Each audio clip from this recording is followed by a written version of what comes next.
Good morning, motor cars. It is Friday, April 27th, and I've decided that we're just going to skip spring entirely. One day it's really nice, then it's really cold, and then it snows, and then it rains, and then Chuck comes back and it's really nice again. I'm sorry, I'm just checking this whole concept of spring, and as far as I'm concerned, we're just going to move straight into summer from here on. Anniversaries this week. Joy Bowie and Monique Hunter have been with the BDC for 1 year as of this week. It's hard to believe it's been that just a little bit of time ago since you joined the Motor Cars family, but we're sure glad that you did. Birthdays. No birthdays this weekend. But I would like to talk a little bit about some things again that are going on in the industry just to kind of keep us all up to date with things as they evolve. Ford just announced that they're going to only make two cars going forward. Everything else will be trucks, SUVs, and crossovers. GM is cutting back their lineup too and in the same direction. Part of this is because millennials now make up 40% of all car buyers, and that number is only going to grow as we get older. 60% of them have no brand loyalty. A recent Forbes article mentioned the fact that most of them now make decisions about which brand to buy and where to buy it from their friends on Facebook.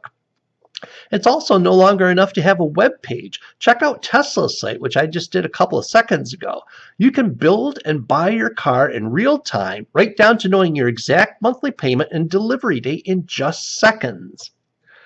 Some things as far as the world at large goes. The Center for Automotive Research just released a report saying that the changes that the current administration wants to make to the North American Free Trade Agreement will actually force auto manufacturers in the U.S. to do more overseas manufacturing in order to avoid tariffs and lower sales by as much as 150,000 units per year. As I've mentioned before, sales of new cars in the U.S. have been relatively slow this year, except for SUVs and crossovers, so anything that makes us less competitive is a bad thing. At the same time, when we dropped out of the Trans-Pacific Partnership, China took our spot and is now actively marketing their cars to Australia and the rest of the Pacific Rim. All of this means that we have to stay sharp and focus on personalizing everything for every prospect that walks in the door, rather than assuming that we know what they want, whether they're here for a new car, a used car, parts, or service.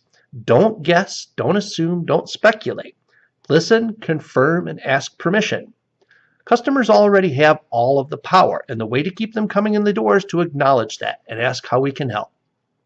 Have a good weekend, Motor Cars.